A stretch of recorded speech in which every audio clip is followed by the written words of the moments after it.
Hello, I hope you are doing well. I decided to make today's video off the back of publishing a post last night called Escape the Prison of Hopelessness with the Power of Choice, or something along those lines. The reason for today's video is actually because my assistant messaged me after reading the article and she was a little bit concerned. So really this is for you, Anita, but I thought that if I share it publicly, it might also help explain and put a little bit of my, demeanor and energy behind the words that I wrote last night. So why did I publish last night's post? It was actually one that I wrote in a few hours. It usually takes me a little bit longer, but it was written from the heart, and I felt it was really necessary and really important to share what I experienced in my own inner world through this big decision recently. If you've not read the article, just to caveat that I discuss suicidal ideation, and I do mention that recently I had suicidal thoughts enter my mind. I appreciate this is alarming for a lot of people that either have no experience of depression or don't see from my perspective. What is my perspective? Over the years, I've done a lot of work on mindfulness.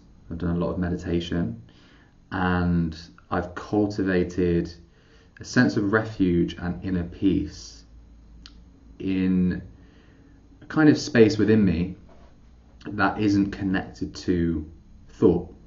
It's not to say I'm detached from thinking, but there's a healthy space between the thoughts that I have and the way I perceive them. So I don't see my thinking mind as who I am. I appreciate that I am much bigger than that. In fact, I doesn't exist. There's much more beyond this concept of I and self-image. And this isn't a delusion of grandeur. This applies to everyone.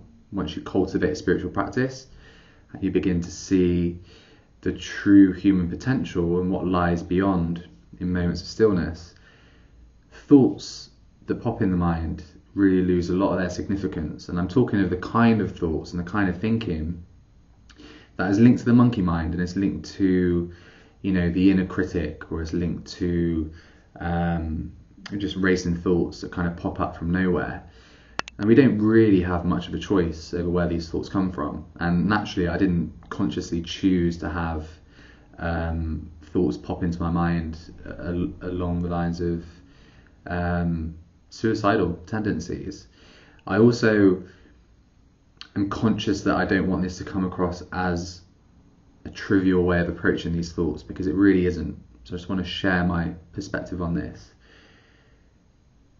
There's a difference between being able to sit with and witness thoughts as they come and go without resistance or without judgment or indulgence, and seeing them as light-hearted or not important. There's a lot of duality with the spiritual process, and to be able to hold these kind of different ideas at once is really important. So on one hand, I can see the thought pop into my mind. Oh, bloody hell, that's quite extreme. But I'm not resisting it, so I'm not fearing this thought. I'm not pushing it away. I'm not indulging in it. And this is the key, because in the past I would have indulged, and I would have taken this kind of thought as an indication of truth, and that's when you lead into particularly dark and challenging places. But my practice has allowed me to A, seek refuge in stillness, and B, to allow these thoughts to surface.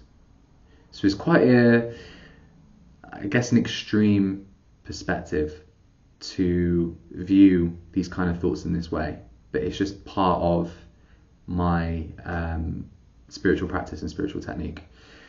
So I'm not trivializing it. But what I found to be particularly fascinating in my experience, and I can relate it to lots of incidents over the years, and such is the nature of human behaviour. I'm sure there will be other people who can, on some level, also relate. But there appears to have been a link between denial and pushing away some of my experience from my conscious mind and this thinking process coming to the surface and arising. And it was when I opened up to, and by opened up to, I mean allow challenging parts of the thinking mind or challenging truths of my situation to actually just be. So I've made the link with Freud and the work that he's done on denial, and people like Carl Rogers who talk about pushing out some of our inner experience, and made a link between looking at the choices that we have, and in situations where our choices are particularly difficult, the possibility that we push those choices outside of the scope of what options we have, we kind of push them away. We know they're there. We intuitively, and this is important, we intuitively know that they're there, but we're denying their existence. Now, where that comes from is anyone's guess. There's an intelligence that's beyond the mind. Call it heart intelligence, call it, messages from the soul, whatever you want to call it. There's an intelligence that just knows, something that just knows somehow. And there can be a bit of a disconnect between the intellect and the rational mind and this knowing and this kind of inner wisdom that seems to have its own wants, desires, needs and understanding. So the link that I've made is that there's a possibility, and in my experience this feels very true, that if you push out some of this inner knowingness or this inner intelligence and push it out of existence, does your brain deviate, and does your problem solving intellect funnel down and follow a path that leads to suicidal tendencies? This is something I'm going to reflect on a lot more, because it feels significant to me personally and to my experience. I mentioned the possibility of experiencing a similar thing during a breakup, and I've had that in the past where I've really pushed out of my experience. I know this relationship is done, and I've kind of been like, no, don't want that thought, go away, piss off, go away, I don't want you. And then this denial, this inner resistance to this truth has cut off part of my experience, and it's limited, and it's only a perception of what my options are, but it's limited that perception, and then the kind of suicidal thoughts have come in. So yeah, I just wanted to clear that up a little bit. Look, from my perspective, from my inner experience, my direct experience through spiritual practice and reading and learning a lot on the subject and relating, ancient texts and thousands of hours of reading and meditation and understanding, there's a place that I can take refuge in that is so much more vast and so much more connected and grounded and wholesome than any thought, any transient thought that enters my mind or enters my psyche. So for me, and it's important for me to, I live with my inner experience, so it's important for me to remind myself of that.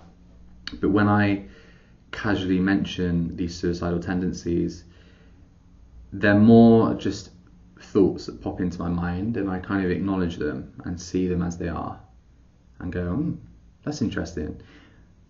But there's no such thing as a bad thought, and there's no such thing as a thought that isn't valid in some way. And when we can get to the stage where we view all thoughts that enter our mind in a similar balanced way between resistance and indulgence, then we tap into something that is much greater than the thinking mind. And it's the thinking mind that limits us. It's the thinking mind that in the past I've been caught up in, and these thoughts would seem like truth, but they're not. And the truth is the human potential is so much greater than the thoughts that we have or the ideas of who we are. So I just wanted to try and touch on that topic. It's something that I'm going to discuss a bit more in future. It's certainly related to the spiritual ego and the true self and our kind of inner nature. So when you frame it from this perspective, you start to understand these kind of thoughts are linked to a concept of self-image and not actually to the true self and to the rich, vast ocean of kind of abundance that is within all of us. So yeah, I hope that kind of clears up a little bit, Anita, and also anyone else viewing this today or anyone else that has read the article. Yeah, and ultimately, this is a subject that needs to be spoken about.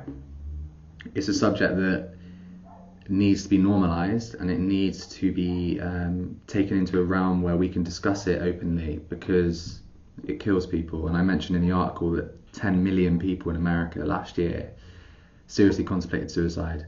Now, if by sharing these kind of videos, if by sharing these kind of articles, I can, at least do a tiny, at least have a tiny input in alleviating that, then I will, and I will continue to do so. So yeah, I hope you're well, and this is just a quick video to clear up any potential misconceptions from that article. And as always, please feel free to contact me if you've got any questions around this, because I know it's pretty heavy, and you might have a few questions, and I'm always open to hearing from you. Yeah, so have a great day, and I'll be back soon.